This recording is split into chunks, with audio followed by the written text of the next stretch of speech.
Welcome to Mainland, your local regional television station, coming to you from the Nelson and Tasman region. In today's news, social agencies under pressure in Nelson, low-cost counselling service launched, old aquarium site subject to ground testing, Tallies implements energy management system, and insights into kingpin of comedy, Paul Ego.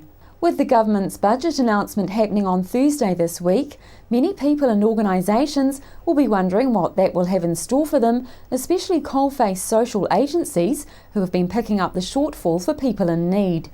Nelson's Food Bank is one agency amongst others who have noticed an increase in their services of late. Mike Gibson of Food Bank told Mainland News the demand had increased, with it peaking in November last year, but demand remained high, and he estimated 25 families a week, involving an estimated 240 people a month, are using the Nelson Food Bank service. He says these figures don't include double-up users. We hope to bring you more on Thursday on how local social agencies are coping within the region. Mainland asked members of the public for their views on what they would like to see in this week's budget. Now also, the government is announcing its budget tomorrow. What would you like to see in the budget? Probably in health and things like that. Yep. Yeah. Okay. I think definitely the roads like Niles Street, which are next to some pretty big things, schools and stuff, and when you drive down them they're so bumpy and that's what I think definitely. Right, so roading around schools you think should be made safer? Yep, definitely, because there's little kids around and yeah, definitely it's what I think. Okay. Probably extending that parental leave that they've been talking about would be quite good. Right. Yeah. Any other outstanding things that you can think of? More in science and technology would be great. More generosity for poor people. More generosity towards the poor people? Yeah, the dispossessed, the people who haven't got anything. Take it off the richies and give it to the poor. Put Labor back in power. Try that. Got the budget announcement tomorrow. Anything you'd like to see in that? Nothing that they can ever live up to. Fair enough. Oh, I'd like to see some lower taxes and some more money in public health and what have you, and in education, but I think some might get some, but I don't think there'll be any tax cuts. He'll be pretty restricted on what he does. So we don't want to go the way of Australia and cut funding to health and education. Oh, funding for health and education has been cut so many years now, it's a joke. You know, you just have to look at all the old people that can't get cataract operations and can't have hip replacements and everything else. Meanwhile, a new low-cost community counselling service has been launched in Nelson that will provide an affordable service to Nelsonians in need. The service is based at NMIT's RA building in Collingwood Street, and 4 student counsellors in their last year of training for their Bachelor of Applied Science counselling degrees have made themselves available to provide sessions 4 days a week, Mondays, Tuesdays, Thursdays and Fridays, during term time for a small fee. Chrissy Small spoke with NMIT Counselling Coordinator Raywin Lawrenson and student counsellor Kate Sheldon about the need for this new service. I'm here at NMIT and I'm with Raywin Lawrenson, who is the Counsellor Coordinator, and also Kate Sheldon, who is one of the students. Raywin, this is an exciting initiative. Can you tell me a bit about it? Sure. We've just opening last week actually our new community counselling service in partnership with Relationships Aotearoa. So this service is available to anybody in Nelson, individuals who might like to seek counselling or support, and it's run by our students.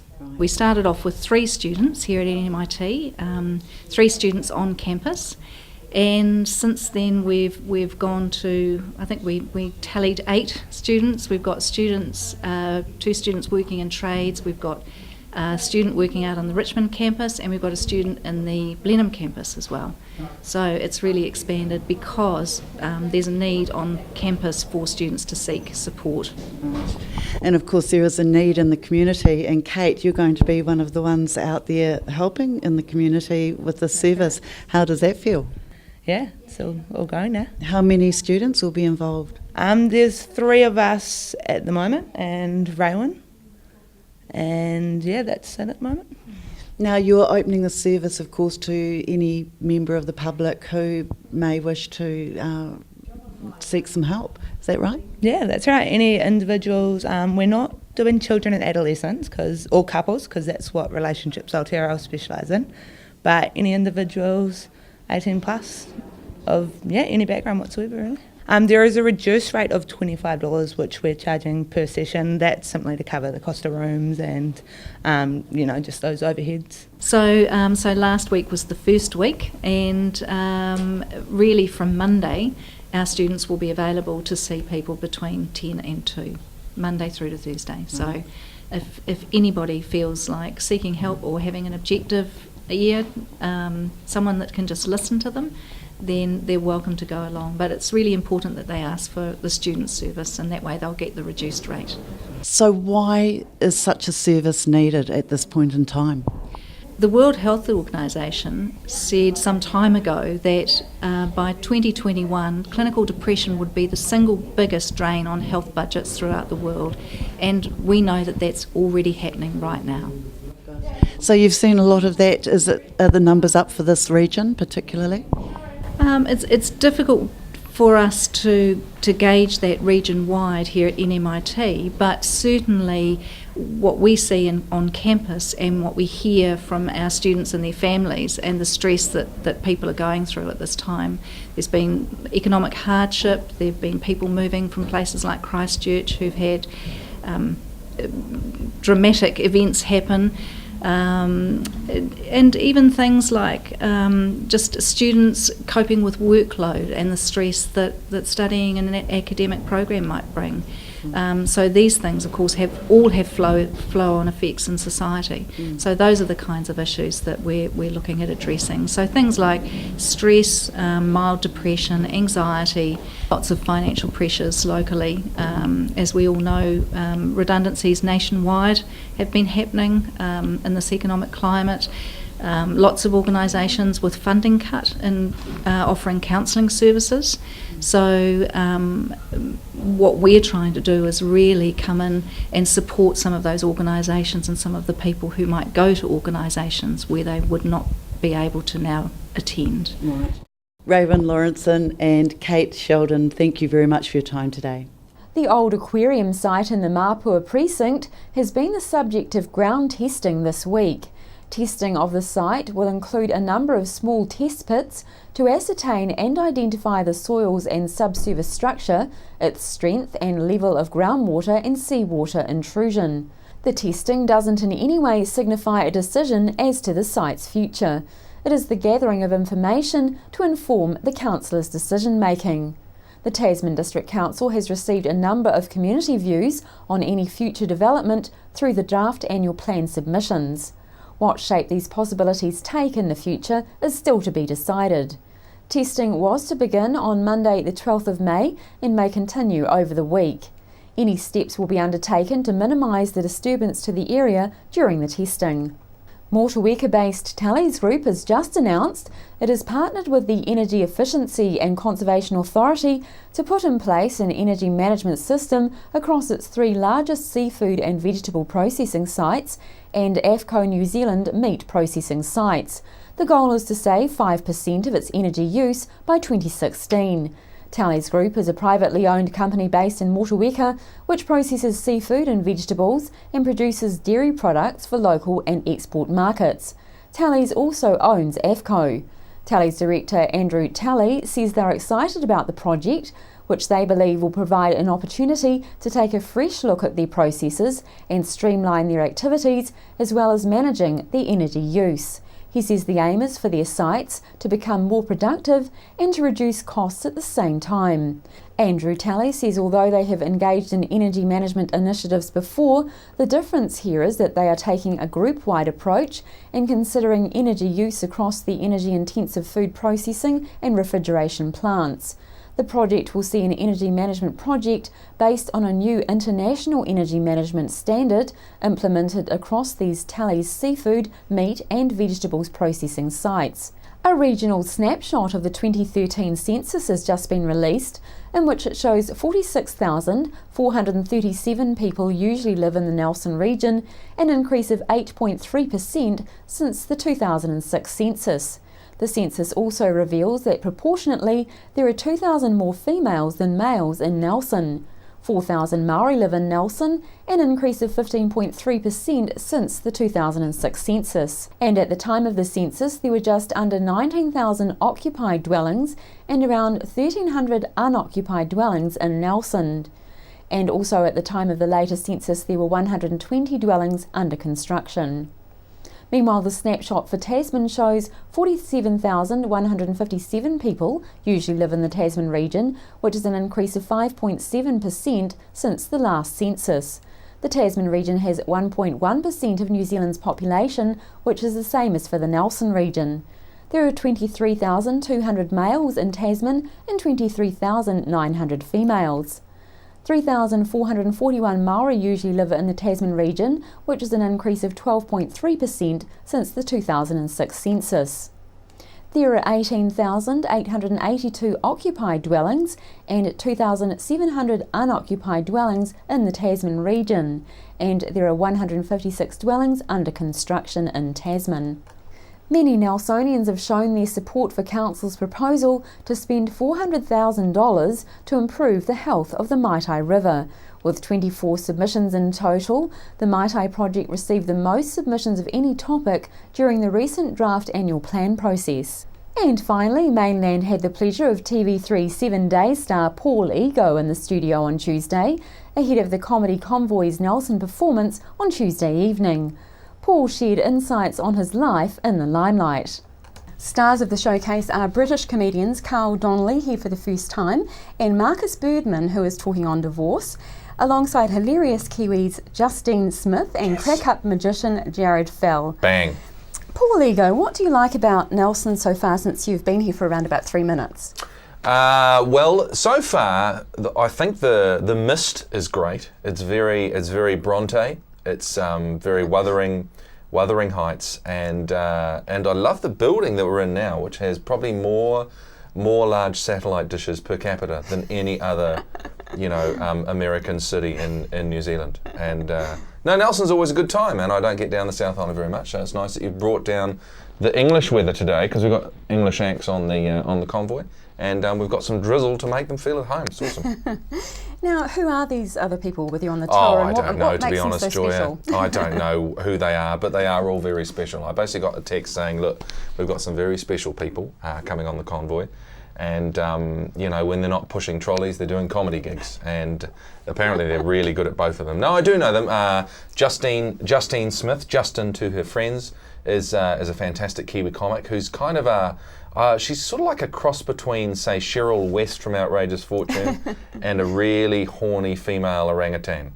And if you combine those two, that's kind of her. Big personality, big laughs from Justine. She's great. Jared Fell is a magician / comedian. I think he's a magician who slashes on comedians and joins those two worlds together very well. So there'll be lots of audience interaction with him. And then Marcus and Carl are both great British acts. And Marcus recently divorced, I think, as you mentioned there, from Carl, which I don't think a lot of people realise. So the van is going to be quite sort of tense, I guess, because I'm not sure the two of them are talking. But a really good cross section, a nice little sort of tapas tasting platter of comics with something for everyone's taste. What about you, Paul? Were you born funny, or what's the story? Yeah, apparently I came out with a clown nose and a small car when I was born, and I don't know if anybody really believes they're funny personally. I think normally it takes another person to go, you should do that, and that certainly happened for me. I performed a lot when I was younger in sort of school productions and played the Wicked Wizard in our 7th form year of Aladdin, and I had long green fingernails that my mum made me out of a old hose, and so I'd kind of been on stage, but I'd never done comedy until I was 28, and somebody sort of nagged me into doing it, and so I did it just to kind of shut them up, really. So exactly how long have you been at it? Well, I started in 1994 in London, so into the 20th year now. Yeah. So long enough that most of the time I think I know what I'm doing. I'm sure you do. Mm-hmm. Now, did you always want to be a comedian? Was there something else that you had in mind? No, I was a singer to start with. My parents entered me in Talent Quest when I was sort of 12, 13, singing kind of Neil Diamond songs and Elvis Presley songs, and always enjoyed singing and using the microphone, but certainly enjoyed watching and listening to comedy. My parents are English. I was born in the UK, and they always used to play Goons and Peter Sellers records and Monty Python records all the time. And so I loved, enjoying comedy with them. But I never thought of doing it, as I say, until I was sort of late 20s. And I kind of wishing now that I'd started earlier. But I'm enjoying the twilight years of my comedy life. I'm sure you are. And people usually give up trying to do what you do. How do you do what you do so well? Well, I think for me a lot of it comes down to having the support of family and also having other interests. I mean, as well as, I think if you focus solely on comedy and think that that's going to bring you an income in an industry as small as New Zealand, I think you'll be quite disappointed, and you could get burnt out quite quick. I think we're at an advantage now. We've got shows like 7 Days and Best Bits, and there's other things that comedians can kind of aim towards getting into. But most comics that I know, including myself, do stuff other than stand-up. I was in radio for a long time. Before that, I was a sign writer. I was doing comedy at night. I was sign writing during the day. So I think the classic work-life balance scenario gives you a better handle on sort of keeping a balance in your life, and also it gives you other stuff to talk about. I think if you're only ever hanging out with comics and just sleeping till 7 and then getting up and going doing the gig, you're not having any life experience to actually write stuff about, because otherwise you're just going, oh, I went to a gig today. That's not very relatable to many people in the audience. Absolutely. Now, are you two-faced? Is there a funny and serious side to Paul? Yeah, definitely. Yeah. I'm actually quite a grumpy person at home, and I think my sons are aware just how grumpy I can be. I think a lot of that comes from my kind of English heritage. My dad loves comedy, but is quite a serious man in other ways, and I save all my kind of seriousness and my anger for my kids. Definitely, I don't hit them, I've got to say, but I'm certainly not very funny around them. And then when I go on stage, that's my kind of funny time. Actually, this festival that we're in the middle of now is the first time that my son, who's 14, my eldest boy, has ever seen me do stand-up comedy before. And he came along to my shows in Auckland, came along to my opening night, and really loved it. Well, he said he did. I kind of believe him. And which was really cool, because a lot of the show is about him, so I was quite nervous with him being in the audience, but no, he really enjoyed it. Yeah, it was great. And do they take after you, your sons? Do they take after you at all? Yeah, they are both pretty funny, and they're both great at accents, and just, I mean, they're boys anyway, so they talk a lot of rubbish, as most boys do.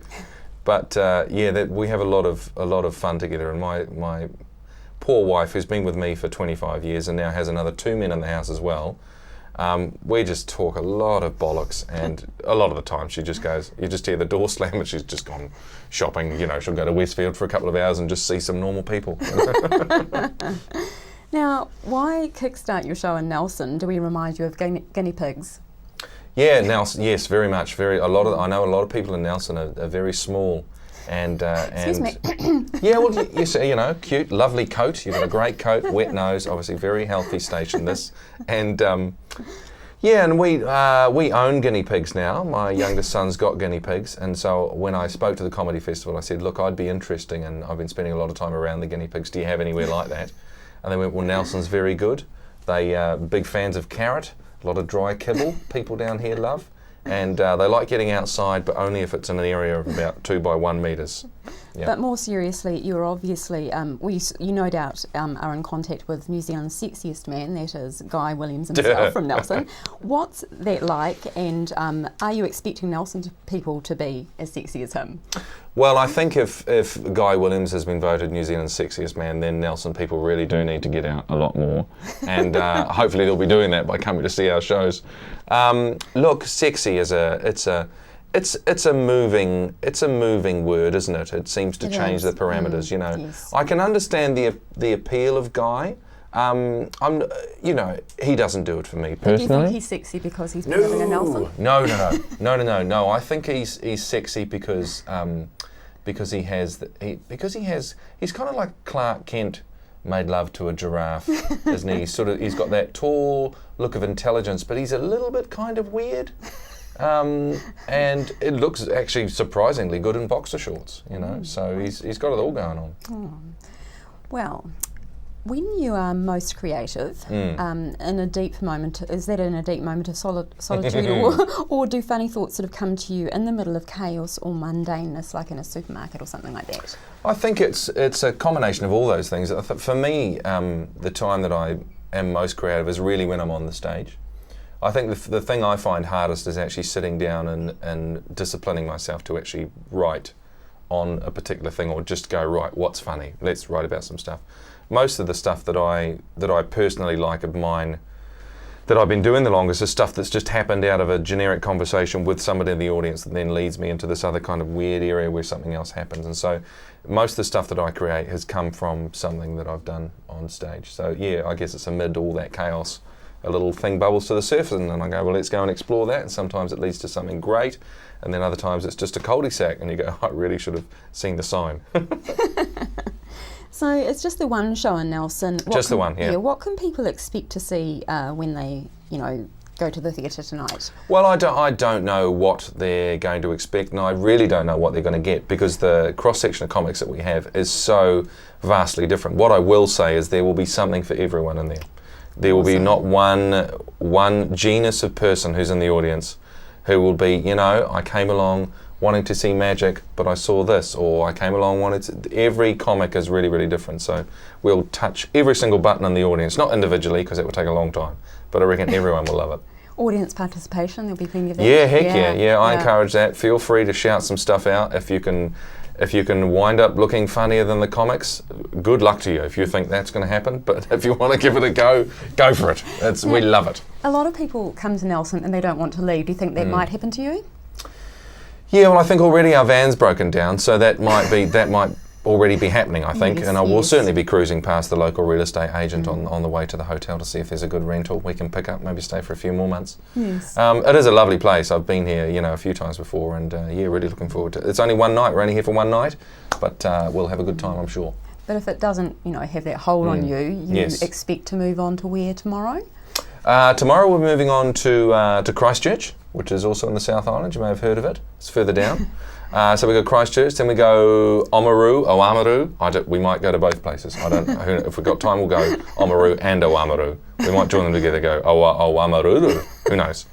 And then we go to Invercargill, and then once we've hit the heady heights of Invercargill, it's back up to the North Island again to do a little circuit through there. So you come back now you're here. We will do. Thanks for having us. After the break, we'll bring you the latest weather update and some events and happenings coming up from around the region.